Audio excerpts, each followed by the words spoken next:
Picture this. The sun is a merciless hammer in a white-hot sky, beating down on the dusty, splintered boardwalks of Redemption Gulch. You haven't eaten in 3 days. Not a real meal, anyway. The gnawing emptiness in your stomach has become a dull, constant ache, a creature living inside you. But it's not your own hunger that drives you. It's the hollow look in your little sister's eyes, the way her hand, so small in yours, trembles with a weakness that has nothing to do with the heat. You see it. Through the grimy window of the town bakery, a golden loaf of bread sits on a wooden shelf. It seems to glow, a beacon of impossible hope. Its scent, rich with yeast and warmth, tortures the air. You tell your sister to wait, to hide in the alley. You tell her you'll be right back. Your heart pounds against your ribs, a frantic drumbeat of fear and desperation. Every instinct screams at you to stop, but the image of her pale face is a spur in your side. You take a breath, slip through the door, and in a single clumsy motion, you snatch the loaf. Your fingers sink into its warm crust. For a glorious second, you are victorious. Then, a hand like an iron vice clamps down on your shoulder. The world stops. His name was Leo, and he was 10 years old. The hand belonged to Silas Croft, a man whose heart was as barren as the land he owned. Croft owned most of Redemption Gulch, the saloon, the general store, and this bakery. He viewed the townspeople not as neighbors, but as assets or liabilities, and this starving boy was a liability attempting to steal an asset. He dragged Leo out into the street by the collar of his ragged shirt, the stolen bread falling into the thick dust. "Thief!" Croft's voice boomed, a gravelly pronouncement of doom that drew onlookers from the shadows of the storefronts. Faces appeared in windows, doors creaked open. They were hungry too, many of them, but fear was a more powerful master than hunger. They watched, their eyes a mixture of pity and morbid curiosity. Leo's body shook, not from the force of Croft's grip, but from the crushing weight of public shame. He didn't cry out. He only thought of his sister, Ilara, still waiting in the alley. A small figure darted from between the buildings. It was Ilara. She was barely 14, but her eyes held the ancient weariness of a soul who had seen too much of the world's cruelty. She threw herself at Croft's knees, her voice a desperate plea that cut through the heavy silence. "Please, sir. He didn't mean it. We were just so hungry. I'll work for you. I'll pay it back, I swear it. Just don't hurt him." She clung to his leg, her small frame trembling. Croft looked down at her, his lips curling into a sneer of pure contempt. He saw not a desperate sister, but an inconvenience. "Get off me, girl," he snarled, shaking his leg to dislodge her. "In this town we have laws. We make examples of thieves. Lest the rot spreads." He raised a thick, calloused hand, preparing to strike the boy as a public lesson. The crowd flinched. The sun beat down. The world held its breath. "That will be enough, Mr. Croft." The voice was not loud, but it possessed a strange and profound resonance, cutting through the tension like a cool wind. It came from a man who stood at the edge of the crowd, a figure who seemed both part of the dusty landscape and entirely separate from it. He was tall and lean, dressed in the simple black frock of a priest, a stark silhouette against the blinding sun. A fine layer of dust coated his boots and the hem of his coat, suggesting he was a man who walked, rather than rode. His face was a roadmap of unspoken sorrows, framed by dark hair graying at the temples. A faint, silvery scar ran from his left ear to the corner of his mouth, a permanent disruption to an otherwise stoic expression. This was Father Michael, the town's reclusive clergyman, a man who kept to his modest stone church at the edge of town and rarely involved himself in its brutal daily dramas. He moved through the parted crowd, his footsteps silent in the dust. He did not look at the onlookers. His gaze was fixed on Silas Croft. "The boy was wrong to steal," Father Michael said, his voice calm and even. "But a hungry child is not a criminal. He is a tragedy." He reached into his coat and produced a few coins, their silver glinting in the harsh light. He dropped them into the dust at Croft's feet. "This is for the bread, and for your trouble." Croft stared at the priest, his eyes narrowing. He saw not a man of God, but a challenge to his absolute authority. This isn't about the money, Father. It's about order. Your pity is a poison here. It makes people weak. Michael's gaze flickered to Leo, who was still pinned in Croft's grip, and then to Alara, who was watching him with wide, tear-filled eyes brimming with a fragile, desperate hope. There is a difference between pity and compassion, the priest said softly, and there is a greater difference between order and cruelty. He took another step forward, placing himself directly between Croft and the children. He was unarmed, unassuming, yet he radiated an unshakable stillness that made Croft's brutish posture seem clumsy and loud. "Let the boy go," Michael said. It was not a request. It was a statement of fact, a quiet command that seemed to draw its power from the very earth beneath their feet. For a long moment, the two men were locked in a silent battle of wills. The town baron, whose power was built on fear and coin, and the priest, whose authority came from something far older and less tangible. Finally, with a grunt of disgust, Croft shoved Leo forward. The boy stumbled and fell, caught by Father Michael's steady hand. Croft spat in the dust. "Keep your strays, priest. But when they bring trouble to your door, don't come crying to me." He turned and stalked back into his bakery, the crowd melting away as quickly as it had formed, leaving the priest and the two orphans alone in the suffocating silence of the sun-drenched street. Father Michael led them away from the heart of the town, his long strides measured and slow to accommodate their exhausted pace. The stone church sat on a small rise overlooking the gulch, its simple wooden cross a stark shape against the endless, pale sky. It was not a grand cathedral, but a humble, solid structure, built of river stones and perseverance. Inside, the air was cool and smelled of old wood, melted wax and something else: stillness. Sunlight filtered through a single, unadorned stained glass window above the altar, casting muted jewels of color onto the worn wooden pews. It was a world away from the glare and the judgment of the street. It was a sanctuary. Michael said little as he guided them through the main chapel and into the small living quarters at the back. He moved with a quiet efficiency, stoking the embers in a small cast-iron stove and filling a kettle with water from a pump in the corner. He sat them down at a simple, scrubbed pine table and placed two chipped ceramic bowls before them.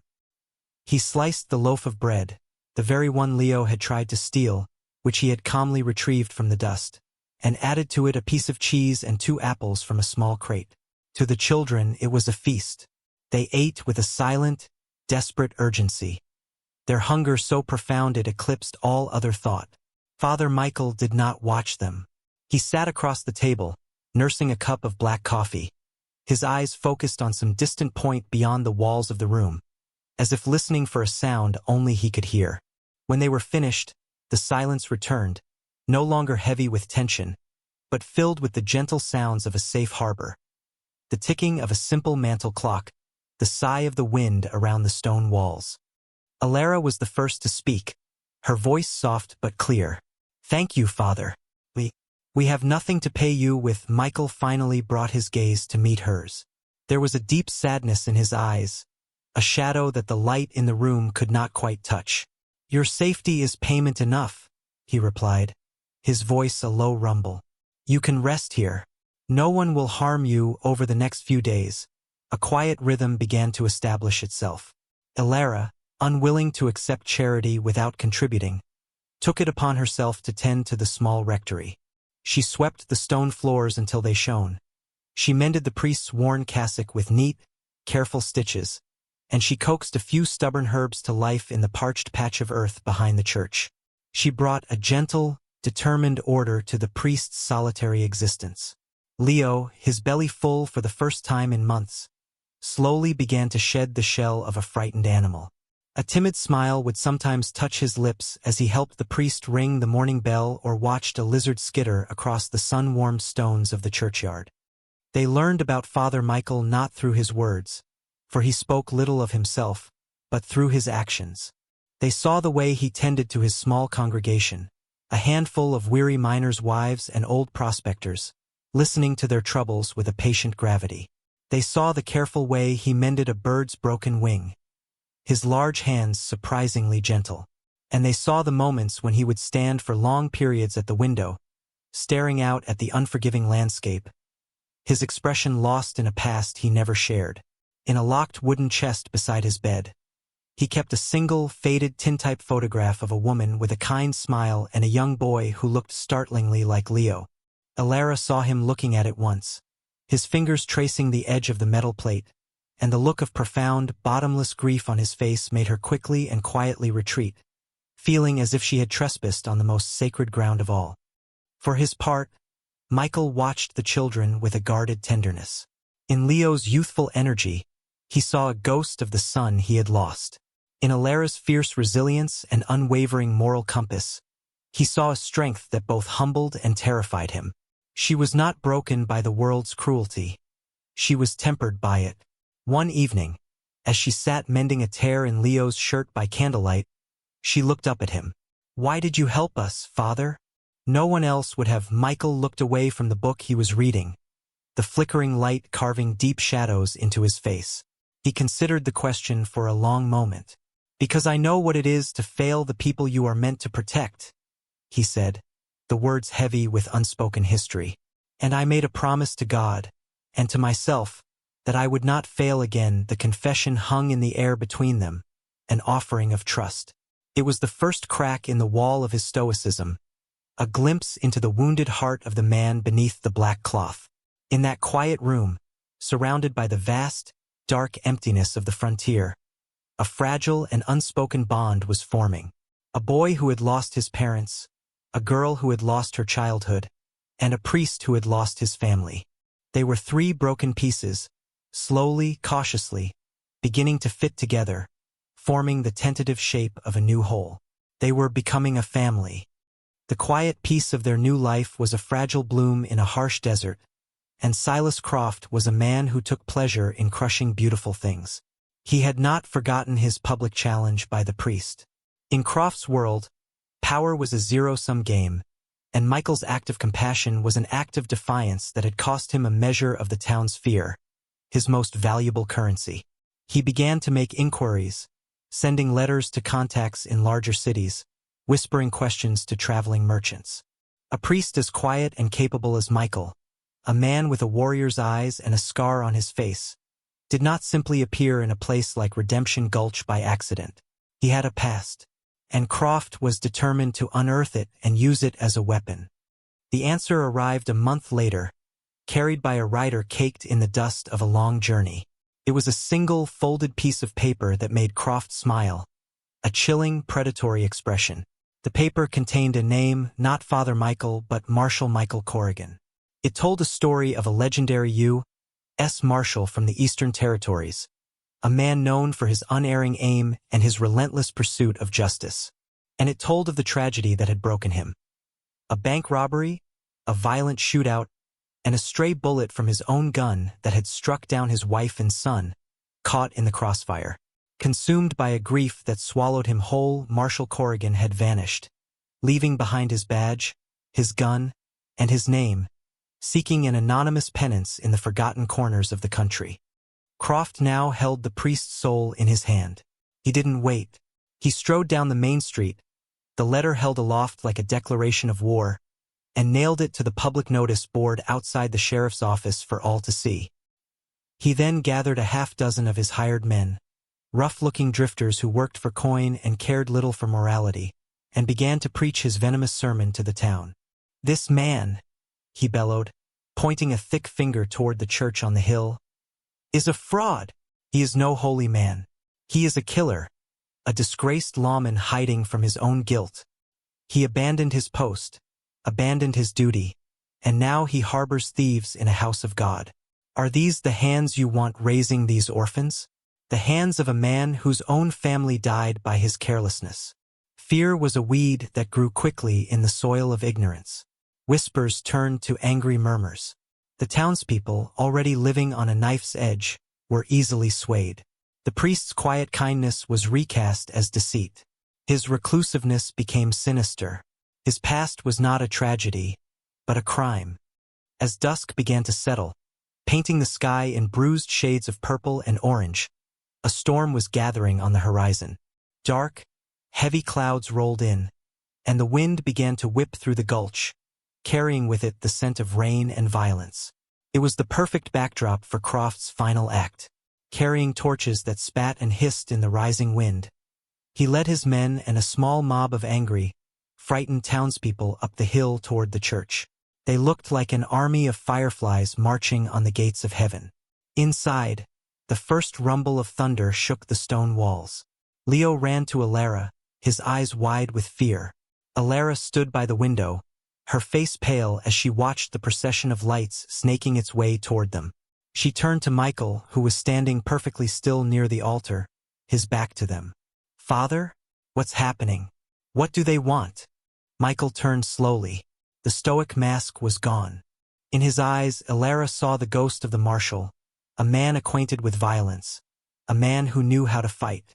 But there was also a profound weariness, the look of a soul that had run as far as it could and had finally been cornered. "They have come for my past, child," he said, his voice heavy, "and they mean to use it to take you away." He walked to the heavy oak door of the church and slid the thick iron bolt into place. The sound echoed in the cavernous space like the closing of a tomb. Outside, the voices grew louder, angrier. A rock slammed against the stained glass window, and the beautiful colors shattered, littering the floor with broken light. Leo whimpered and buried his face in Alara's side. She held him tight, her own heart hammering against her ribs, but her gaze never left Michael. He was not looking for a weapon. He was not preparing for a fight. He simply stood before the door, a lone, dark figure, waiting. The mob was at the gates. The storm was about to break. The first torch was thrown, arcing through the darkening sky and thudding against the ancient oak of the church door, where it sputtered and died. Then another. Shouts of "Fraud" and "Killer" sliced through the howling wind. Silas Croft's voice rose above them all, amplified by a righteous fury he did not feel. "Corrigan, we know who you are. Send out the children. You have no right to them. This church is a sanctuary for the devout, not a hideout for a disgraced murderer." Inside, Michael closed his eyes. The shouting, the fire, the fear. It was a symphony of his past failures, a nightmare made real. He could feel the familiar, cold pull of instinct, the muscle memory of the marshal who would have burst through that door, gun blazing, to meet violence with greater violence. But as he took a breath, he felt a small hand slip into his. He looked down. It was Alara. She stood beside him, not cowering, but resolute. Her eyes were not filled with fear for herself, but with a fierce, unwavering belief in him. "Don't let them be right about you," she whispered, her voice a tiny anchor in the raging storm of his soul. Her words struck him with the force of a physical blow. He looked from her trusting face to Leo, who peeked out from behind her skirts, his terror warring with his faith in the man who had saved him. These children were not his past. They were his present. They were his chance at redemption. He took a deep, steadying breath, the air filling his lungs with a resolve he hadn't felt in years. He reached for the heavy iron bolt. With a deafening screech of metal on metal, he drew it back and pulled the great door open. He stepped out onto the threshold, alone and unarmed, into the swirling wind and the flickering torchlight. He stood before the mob, his tall frame a silhouette against the candlelit warmth of the church behind him. He did not raise his voice. He did not need to. A profound and sudden silence fell over the crowd as every eye fixed upon him. "My name is Michael Corrigan," he began, his voice clear and steady, carrying over the wind. "And everything Mr. Croft has told you about my past is true. I was a marshal. I dedicated my life to the law. And in my service to that law, my wife and my son were killed." A wave of murmurs rippled through the crowd, but Michael continued, his gaze sweeping over their faces, meeting their eyes one by one. "I carried a gun for 15 years, believing it was the only source of strength, the only way to impose order on a chaotic world. And in the end, all it brought me was the deepest sorrow a man can ever know. It took from me the only two people I ever loved." His voice cracked with an agony that was raw and real, an ancient wound torn open for all to see. The anger in the crowd began to falter, replaced by a stunned, uncomfortable silence. This was not the confession of a hardened killer, but the lament of a broken man. "I came here not to hide," he went on, "but to be quiet, to listen for God's voice in the silence. I failed my family. I ran from my guilt. I was a hollow man. And then, God sent me 2 hungry children." He stepped aside, revealing Alara and Leo standing in the doorway behind him. Alara held her brother's hand, her chin held high, her young face illuminated by the torchlight. She looked directly at the crowd, her gaze unflinching. "This man," she said, her voice ringing with a purity that shamed the angry shouts, "gave us food when we were starving. He gave us shelter when we were alone. He showed us kindness when all we had ever known was cruelty. You call him a sinner? Then I pray we meet more sinners like him. Mr. Croft offered us a beating for a loaf of bread. Father Michael offered us a home. You tell me which of them is the true man of God." Her simple, powerful truth hung in the air. The townspeople looked from the earnest, brave girl to the sneering, wealthy man who controlled their livelihoods. They looked at the priest, who stood exposed and vulnerable, offering not excuses, but the painful truth. The baker, a man named Henderson, shuffled his feet, his conscience stung. He had seen the desperation in Leo's eyes that day. Another woman, whose child the priest had tended to during a fever, lowered her torch.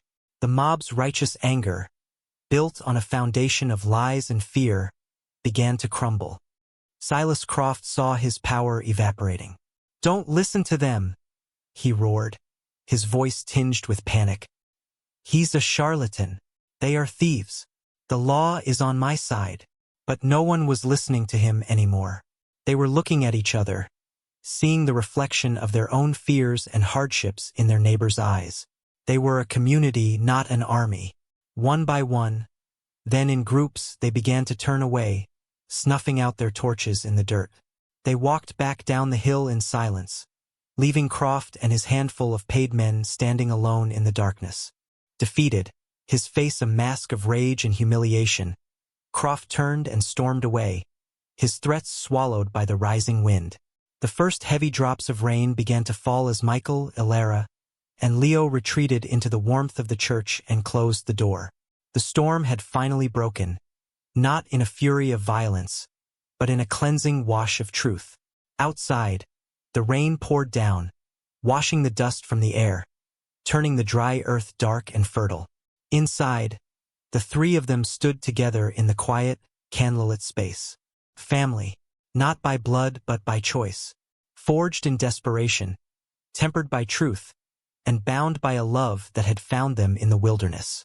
What is the true measure of a person? Is it found in the mistakes they have made, the ghosts that haunt their past? Or is it found in their capacity for courage, in the choice to stand for what is right, even when they are afraid? We all carry scars, some on our skin, others on our souls.